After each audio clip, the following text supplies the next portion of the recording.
Hello बच्चों। यहां दिया गया है from a tower of height h a particle is thrown vertically upward with speed u.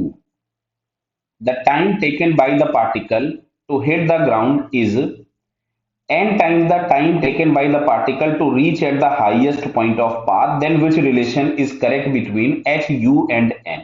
ठीक है, तो चलिए साहब यहां से आते हैं, हम लोग जरा क्वेश्चन लगाते हैं। ये हम लोगों ने यहां बना लिया, जो भी हम लोगों को हाइट गिवन है, टावर की हाइट दी गई, ये है capital H.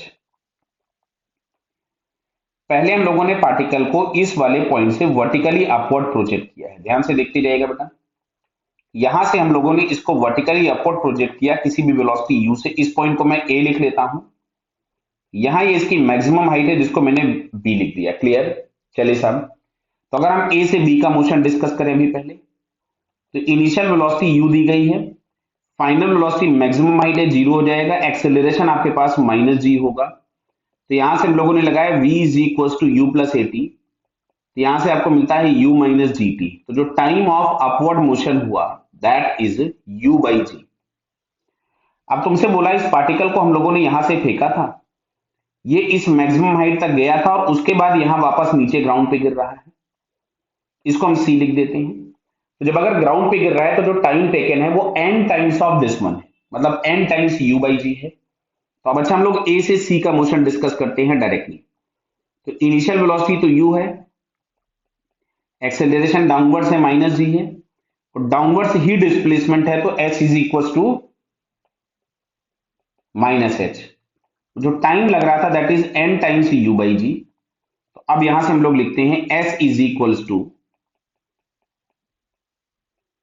Half a t square, ये हो गया -h u।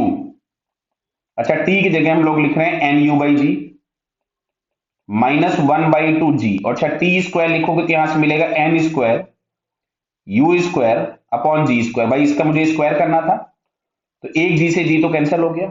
एक बार मैं इसको और लिख लेता हूं, फिर आगे हम लोग थोड़ा सा सिंप्लीफाई करेंगे। तो यहां से मिल रहा है -h is equal to n times u square by g minus n square u square upon 2g। अब एक काम करते हैं, इसमें से 2g एलसीएम ले लेते हैं।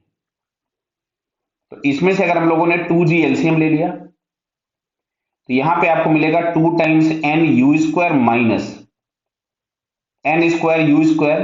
इसको क्रॉस मल्टीप्लाई कर दीजिए, तो minus of 2gh is equals to, मैं ऐसा ही लिख लेता हूं पहले, 2n u square minus n square u square.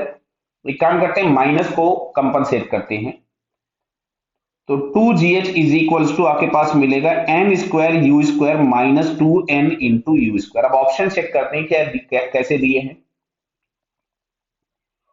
Option में n u बाहर दिया हुआ है, तो चलिए एक काम करते हैं, इसमें से हम लोग n u स्क्वायर बाहर निकाल दें।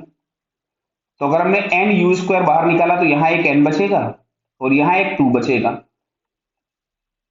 अब ये वाला ऑप्शन हम चेक करते हैं, किसमें दिया है 2gh is equal to n u square into n minus 2। तो 2gh is equal to n u square into n minus 2, ये हम लोगों को बताइए फर्स्ट वाले ऑप्शन में दिख रहा है, किसमें? पहले वाले में। तो इसका फर्स्ट आंसर हमारे पास क्या होगा? करेक्ट हो जाएगा। ओके बेटा, ऑल द बेस्ट।